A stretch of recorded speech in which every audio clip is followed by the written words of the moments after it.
High বন্ধুরা, তোমরা দেখতে পাচ্ছ আজকের টপিক কি হতে চলেছে।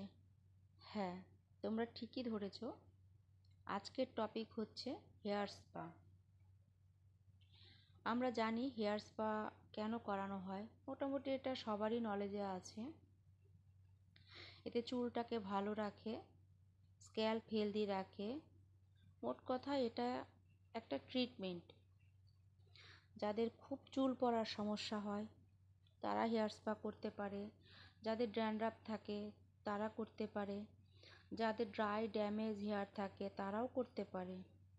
খুব হেলদি হেয়ারে অতটা দরকার না হলেও মোটামুটি আমাদের এখন যা কাজের পরিস্থিতি, সবাইকেই মোটামুটি রাস্তায় বেরোতে হয়। পলিউশন, ধুলো, বালি, রোদ সব কিছু আমাদের চুলকে ড্যামেজ করে দেয়, যার জন্য আমাদের হেয়ার স্পা করাটা খুব দরকার। সবার হয়তো সব সময় না হলেও মাসে একটা করে হেয়ার স্পা করাটা খুব দরকার। হেয়ার স্পা করলে প্রত্যেকেরই চুল ভালো থাকবে, হেলদি থাকবে স্ক্যাল্প, সাথে আমাদের মাইন্ড ফ্রেশ থাকবে। যেটা করলে আমাদের মাথায় যে মাসাজটা পড়ছে তার জন্য অনেকটা আমরা রিলিফ বোধ করি।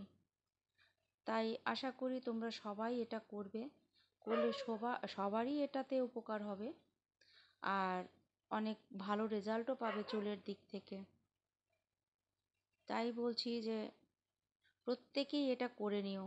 হ্যাঁ, যাদের চুল ভালো থাকে তারাও করতে পারো, খুব হেলদি থাকে তারাও এটা করতে পারো। তাদের জন্য যে সবারই যে চুল খারাপ হলেই করতে হবে এরকম কোনো ব্যাপার নেই।